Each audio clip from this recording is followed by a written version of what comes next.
Сәлеметсіздер ме, құрметті әріптестер?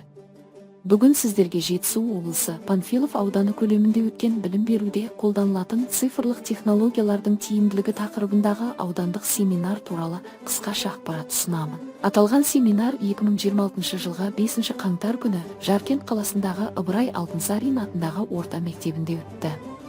Семинарды Панфилов ауданы білім бөлімінің аудандық әдістемелік орталығының әдіскері Анар Жақсылыққызы ұйымдастырды. Семинар барысына аудандық тарих пәні мұғалімдерінің ассоциация төрайымы мен Майра Абдракимовна хабарлап отырдым. Іс-шараға аудан бойынша 41 тарих пәні мұғалімі қатысты. Семинардың негізгі мақсаты білім беру үдерісінде цифрлық технологиялар мен жасанды интеллектті тиімді қолдану, мұғалімдер арасында кәсіби тәжірибе алмасу және сапасын арттыру болды. Семинарда спикерлер өз баяндамаларында ChatGPT, 3D модельдер, виртуалды музейлер, интерактивті карталар, Kahoot, Quizzes, Google Arts Culture сияқты заманауи цифрлық құралдардың тарих сабағындағы тиімділігін нақты мысалдар арқылы көрсетті. Кадыркулова Багила Чапаевна Шежін орта мектебінің тарих пәнінің мұғалімі аудандық семинарда тарихты оқытудағы жасанды интеллектінің мүмкіндіктері тақырыбында баяндама жасады. Баяндамасында спикер тарих сабақтарында жасанды интеллект пен 3D технологияларды қолданудың білім сапасын арттырудағы маңызын атап өтті.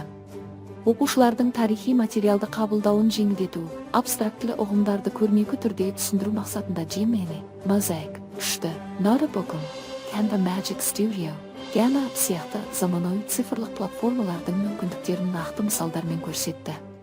Макенов Абзал Сайранович Сатай Батыр атындағы орта мектебінің тарих пәнінің мұғалімі аудандық семинарда жасанды интеллектпен ұштасқан тарих пәні тақырыбында баяндама жасады.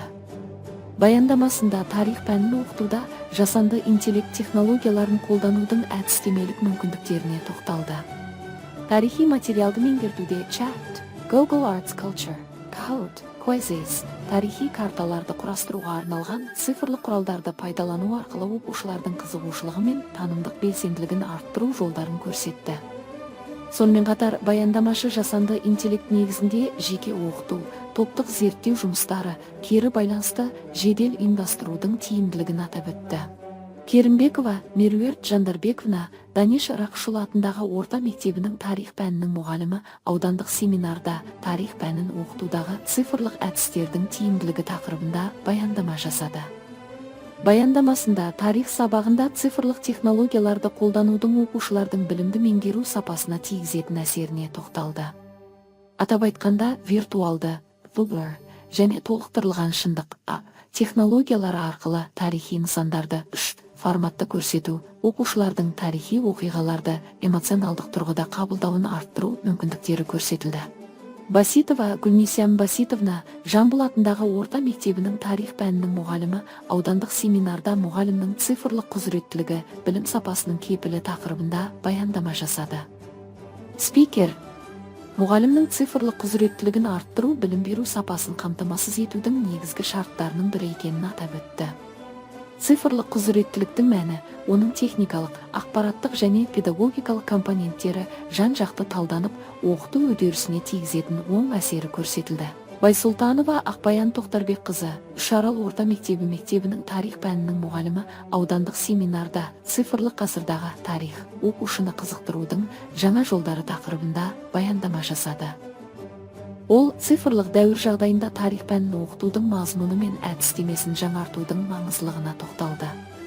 Тарих сабағында интерактивті карталар, виртуалды музейлер, 3D саяхаттар, цифрлық storytelling әдістерін қолдану арқылы оқушылардың пәнге деген қызығушылығын арттыру жолдары нақты мысалдармен көрсетілді. Баян Құралай Елтінді Батыр атындағы орта мектебінің тарих пәнінің мұғалімі аудандық семинарда цифрлық технологияларды тарих пәнінде тиімді қолдану тақырыбында баяндама жасады. Баяндамасында Қазақстандағы цифрлық білім берудің даму бағыттарына, тарих пәнін оқытуда жасанды интеллект пен заманауи цифрлық технологияларды қолданудың мүмкіндіктеріне кеңінен тоқталды. Атап айтқанда Chat, Kazan, мультимодальды жасанды интеллект жүйелері, виртуалды музейлер мен интерактивті карталар арқылы тарихи материалды меңгертудің тиімді жолдары көрсетілді.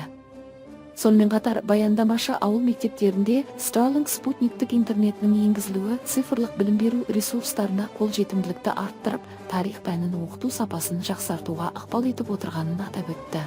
Сонымен қатар сөз алған мұғалімдер цифрлық ресурстарды жүйелі қолдану оқу сапасын арттырып қана қоймай, мұғалімнің кәсіби шеберлігі мен цифрлық құзыреттілігін дамытуға ықпал ететінін айтты. Семинар қорытындысында тарих пәнін оқытуда цифрлық технологиялар мен жасанды интеллекті мақсатты әрі жүйелі қолдану ұсынылды. Мұндай тәжірибелерді аудан мектептерінде кеңінен таратып, осындай семинарларды алдағы уақытта да тұрақты өткізу қажеттігі атап өтілді.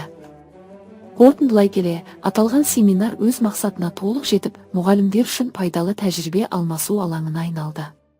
Назарларыңызға рахмет.